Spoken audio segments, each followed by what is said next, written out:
وہ دونوں لڑکے اسٹیج پر ایک دوسرے کے بالمقابل روسٹم کے پیچھے کھڑے تھے، مگر ہال میں موجود اسٹوڈنٹ کی نظریں ہمیشہ کی طرح ان میں سے ایک پر مرکوز تھیں۔ وہ دونوں ہیڈ بوائے کے انتخاب کے لیے کنونسنگ کر رہے تھے، اور وہ پروگرام بھی اس کا ایک حصہ تھا۔ دونوں کے روسٹم پر ایک پوسٹر لگا ہوا تھا، جن میں سے ایک پر ووٹ فار سالار اور دوسرے پر ووٹ فار فیضان لکھا ہوا تھا۔ اس وقت فیضان ہیڈ بوائے بن جانے کے بعد اپنے ممکنہ اقدامات کا اعلان کر رہا تھا، جبکہ سالار پوری سنجیدگی کے ساتھ اسے دیکھنے میں مصروف تھا۔ فیضان اسکول کا سب سے اچھا مقرر تھا، اور اس وقت بھی وہ اپنے جوش خطابت کے کمال دکھانے میں مصروف تھا، اور اسی برٹش لب و لہجے میں بات کر رہا تھا جس کے لیے وہ مشہور تھا۔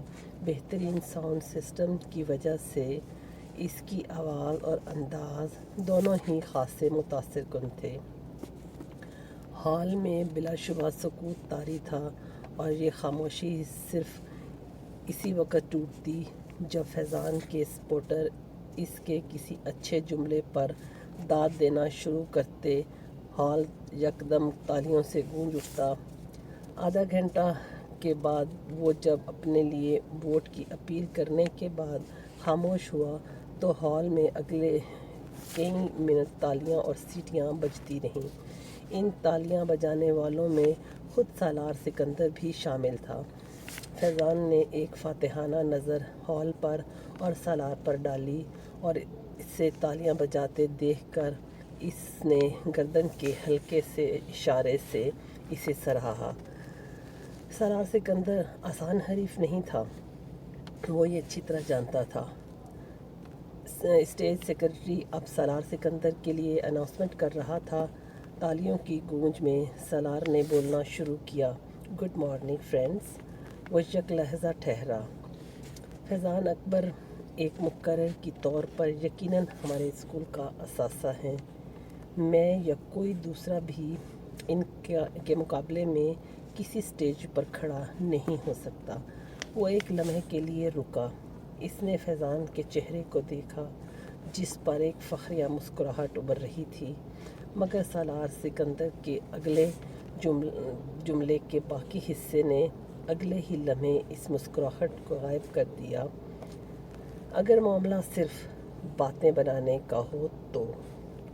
ہال میں ایک ہلکی سی کھلکھلاہٹ ابھری۔ سالار کے لہجے میں سنجیدگی برقرار تھی، مگر ایک ہیڈ بوائے اور مقرر میں بہت فرق ہوتا ہے۔ مقرر کو باتیں کرنی ہوتی ہیں، ہیڈ بوائے کو کام کرنا ہوتا ہے۔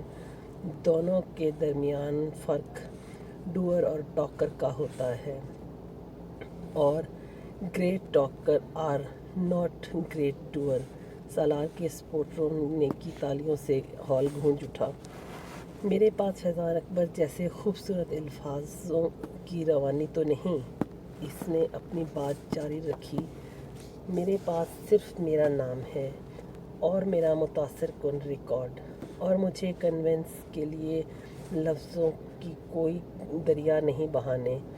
مجھے صرف چند الفاظ کہنے ہیں"۔ وہ ایک بار رکا۔ "Trust me and vote for me". اس نے شکریہ ادا کرتے ہوئے جس وقت اپنے مائک کو آف کیا، اس وقت ہال تالیوں سے گونج رہا تھا۔ 1 منٹ 40 سیکنڈ میں وہ اسی نپے تلے انداز میں بولا تھا جو اس کا خاصہ تھا، اور اسی 1.5 منٹ میں فیضان کا تختہ الٹ گیا تھا۔ اس ابتدائی تعارف کے بعد دونوں امیدواروں سے سوال و جواب کا سلسلہ شروع ہوا تھا۔ سالار سکندر ان جوابات میں بھی اتنے ہی اختصار سے کام لے رہا تھا جتنا اس نے اپنی تقریر میں کیا تھا۔ اس کا سب سے طویل جواب 4 جملوں پر مشتمل تھا، جبکہ فیضان کا سب سے مختصر جواب بھی 4 جملوں پر مشتمل نہیں تھا۔ فیضان کی یہ فصاحت و بلاغت، جو پہلے اس کی خوبی سمجھی جاتی تھی، اس وقت اسٹیج پر سالار کے مختصر جوابات کے سامنے چرب زبانی نظر آ رہی تھی، اور اس کا احساس خود فیضان کو بھی ہو رہا تھا۔ جس سوال کا جواب سالار ایک لفظ یا ایک جملے میں دیتا، اس کے لیے فیضان کو عادتاً تمہید باندھنی پڑتی، اور سالار کا اپنی تقریر میں اس کے بارے میں کیا ہوا یہ تبصرہ وہاں موجود اسٹوڈنٹ کو کچھ اور صحیح محسوس ہوتا کہ ایک مقرر صرف باتیں کر سکتا ہے۔ سالار سکندر کو ہیڈ بوائے کیوں بنانا چاہیے؟ سوال کیا گیا۔ کیونکہ آپ بہترین شخص کا انتخاب چاہتے ہیں، جواب آیا۔ کیا یہ جملہ خود ستائشی نہیں؟ اعتراض کیا گیا۔ نہیں، یہ جملہ خود شناسی ہے۔ اعتراض کو رد کر دیا گیا۔ خود ستائشی اور خود شناسی میں کیا فرق ہے؟ ایک بار پھر سوال کیا گیا۔ وہی جو فیضان اکبر اور سالار سکندر میں ہے، سنجیدگی سے کہا گیا۔ اگر آپ کو ہیڈ بوائے نہ بنایا تو کیا فرق پڑے گا؟ فرق مجھے نہیں، آپ کو پڑے گا۔ کیسے؟ اگر بہترین آدمی کو ملک کا لیڈر نہ بنایا جائے تو فرق قوم کو پڑتا ہے، اس بہترین آدمی کو نہیں۔ آپ اپنے آپ کو پھر بہترین آدمی کہہ رہے ہیں۔ ایک بار پھر اعتراض کیا گیا۔ کیا اس ہال میں کوئی ایسا ہے جو خود کو برے آدمی سے ایکولیٹ کرے؟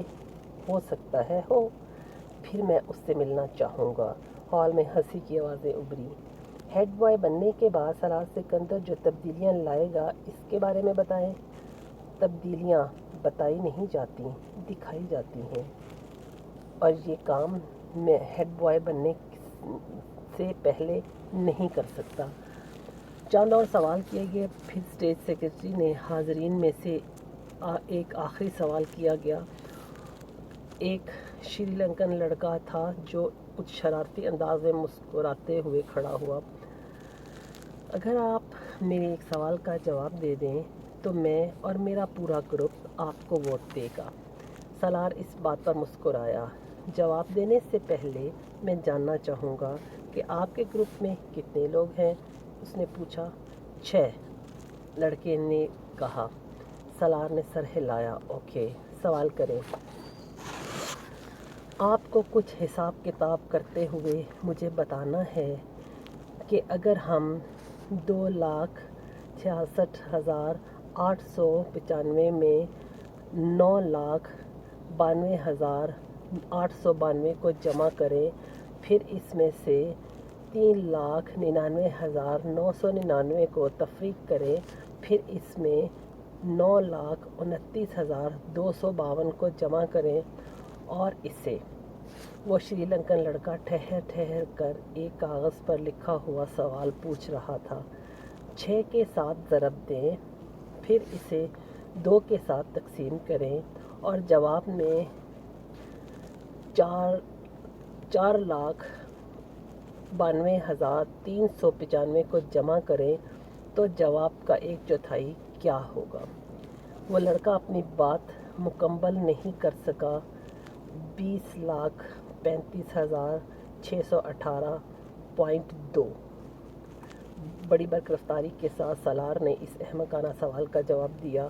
اس لڑکے نے کاغذ پر ایک نظر دوڑائی اور پھر بے یقینی سے سر ہلاتے ہوئے تالیاں بجانے لگا۔ فیضان اکبر کو اس وقت اپنا آپ ایک ایکٹر سے زیادہ نہیں لگا۔ پورا ہال اس لڑکے کے ساتھ تالیاں بجانے میں مصروف تھا۔ فیضان اکبر کو وہ پورا پروگرام ایک مذاق محسوس ہونے لگا۔ 1 گھنٹے بعد جب وہ سالار سکندر سے پہلے اسٹیج سے اتر رہا تھا تو وہ جانتا تھا کہ وہ مقابلے سے پہلے ہی مقابلہ ہار چکا ہے۔ 150 کے IQ لیول والے اس لڑکے نے اسے زندگی میں اس سے پہلے کبھی اتنا حسد محسوس نہیں ہوا تھا۔